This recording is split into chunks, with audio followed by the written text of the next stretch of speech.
eksis, tahukah kalian bahwa Indonesia adalah negara yang tidak luput dari penjajahan bangsa lain? Indonesia pernah dijajah oleh Belanda selama bertahun-tahun lamanya. Lalu pada tanggal 8 Maret 1942, Belanda mulai menyerah tanpa syarat kepada Jepang.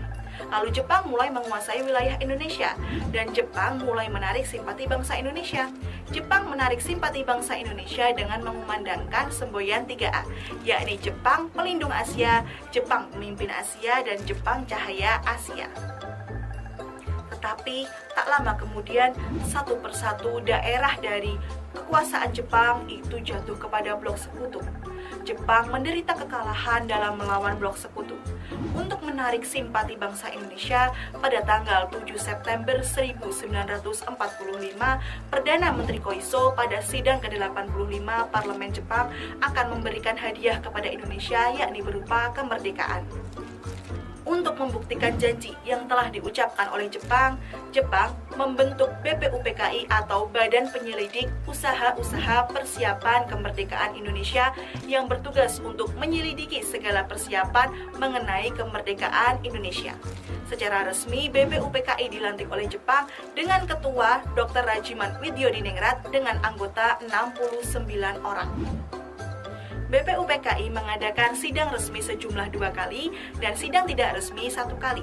Sidang resmi yang pertama itu terjadi pada tanggal 29 Mei 1945 hingga 1 Juni 1945. Sidang pertama itu membahas tentang dasar negara, yang mana pada sidang pertama diawali dengan pengajuan pertanyaan, yakni apa dasar negara Indonesia yang akan dibentuk ini oleh Ketua BPUPKI, yakni Bapak Dr. Rajiman Widyodiningrat. Pertanyaan tersebut ditanggapi oleh beberapa tokoh yang menanggapi tentang usulan dasar negara. Ada 3 tokoh yang mengajukan usulan tentang dasar negara, yakni Muhammad Yamin, Mr. Supomo, dan Insinyur Soekarno. Muhammad Yamin adalah orang pertama yang mengajukan gagasannya tentang dasar negara. Menurut Muhammad Yamin, dasar negara harus mencakup dasar-dasar yang paling mendasar dengan cara memasukkan kebudayaan yang dimiliki oleh Indonesia untuk berbangsa dan bernegara. Menurut Muhammad Yamin juga bahwa dasar negara harus mencakup kepribadian bangsa Indonesia.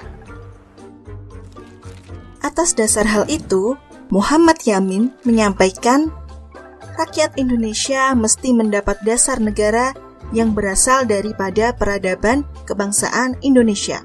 Orang Timur pulang kepada kebudayaan Timur. Sehingga ide tentang dasar negara yang disampaikan oleh Muhammad Yamin berdasarkan nilai-nilai bangsa Indonesia yang sudah ada sejak dulu kala.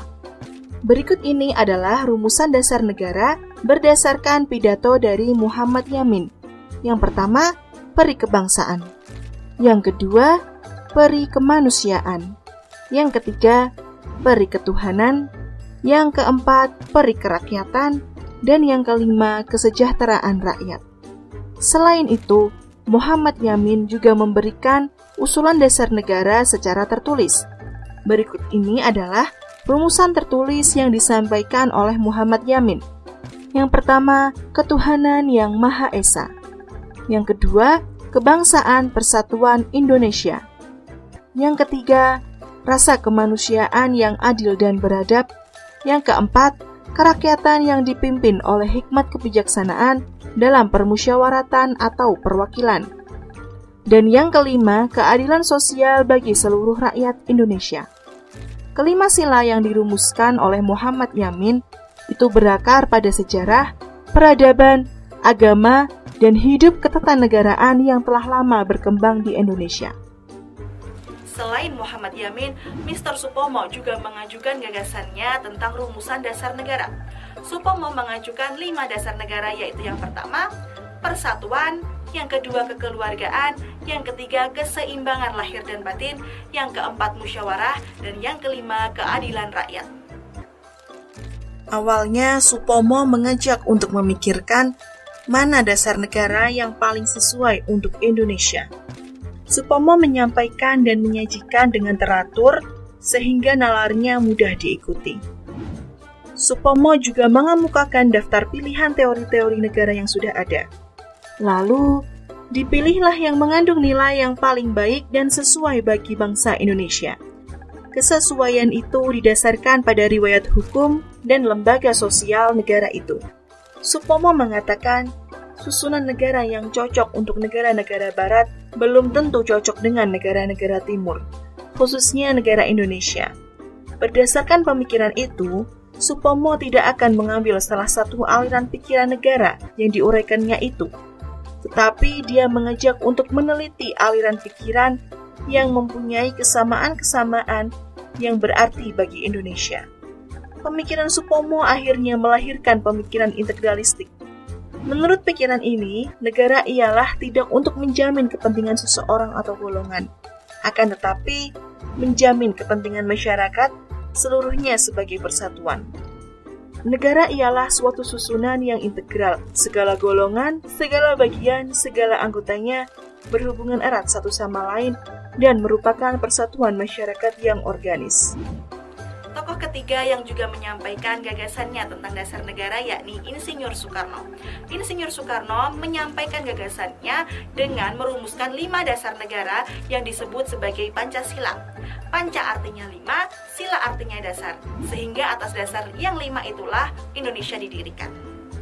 Insinyur Soekarno juga mengemukakan pada pidatonya yakni, jikalau saya peras yang 5 menjadi 3 dan yang 3 menjadi 1, maka dapatlah saya satu perkataan Indonesia yang tulen, yaitu perkataan gotong royong. Sehingga usulan Insinyur Soekarno tentang Pancasila bisa menjadi Trisila dan bisa menjadi Ekasila. Berikut ini adalah rumusan dasar negara yang disampaikan oleh Insinyur Soekarno.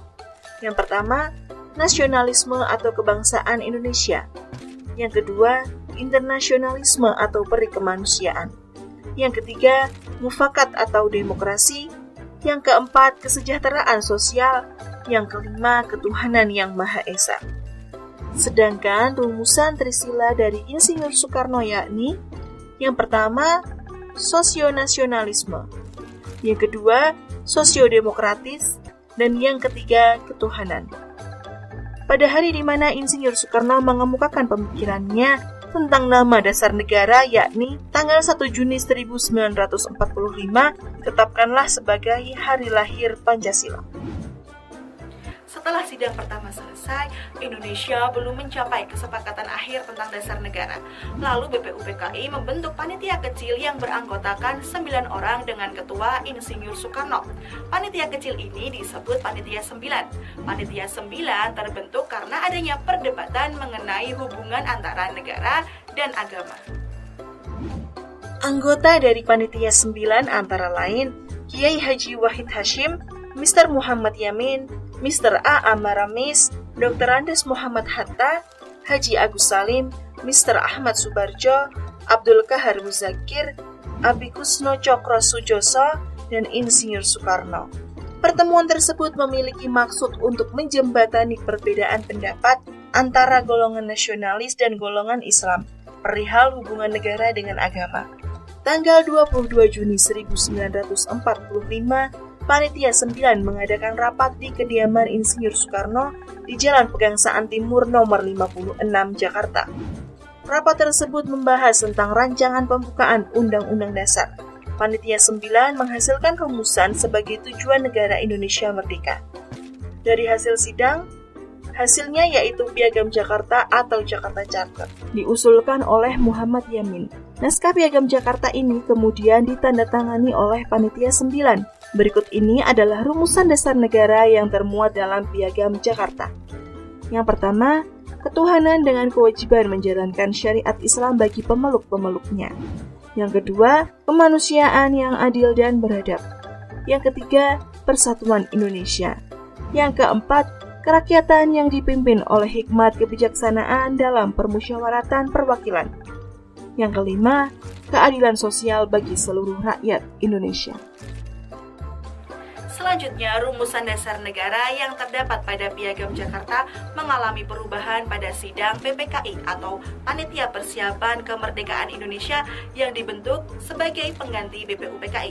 Pada sidang PPKI pada tanggal 18 Agustus 1945 atau 1 hari setelah kemerdekaan Indonesia, rumusan dasar negara mengalami perubahan pada poin ini, yakni ketuhanan dengan kewajiban menjalankan syariat Islam bagi pemeluknya menjadi ketuhanan yang Maha Esa. Perubahan salah satu poin dalam Pancasila adalah untuk menjaga kepentingan bangsa dan negara. Karena Indonesia terdiri dari beragam suku dan agama, berikut ini adalah isi lengkap Pancasila. 1. Ketuhanan yang Maha Esa. 2. Kemanusiaan yang adil dan beradab. 3. Persatuan Indonesia. 4. Kerakyatan yang dipimpin oleh hikmat kebijaksanaan dalam permusyawaratan perwakilan. Yang kelima, keadilan sosial bagi seluruh rakyat Indonesia. Nah, itulah tadi materi tentang menggali ide pendiri bangsa tentang dasar negara. Adik-adik Sobat Eksis, bahwa ternyata pemikiran para pendiri bangsa tentang dasar negara itu saling memiliki titik singgung, yakni tentang nasionalisme, ketuhanan, hubungan antar bangsa, dan demokrasi. Lalu ternyata Pancasila bukan mutlak dari hanya satu pendiri bangsa saja, tetapi juga dari beberapa pendiri bangsa yang berdasarkan kepribadian dan jati diri bangsa Indonesia.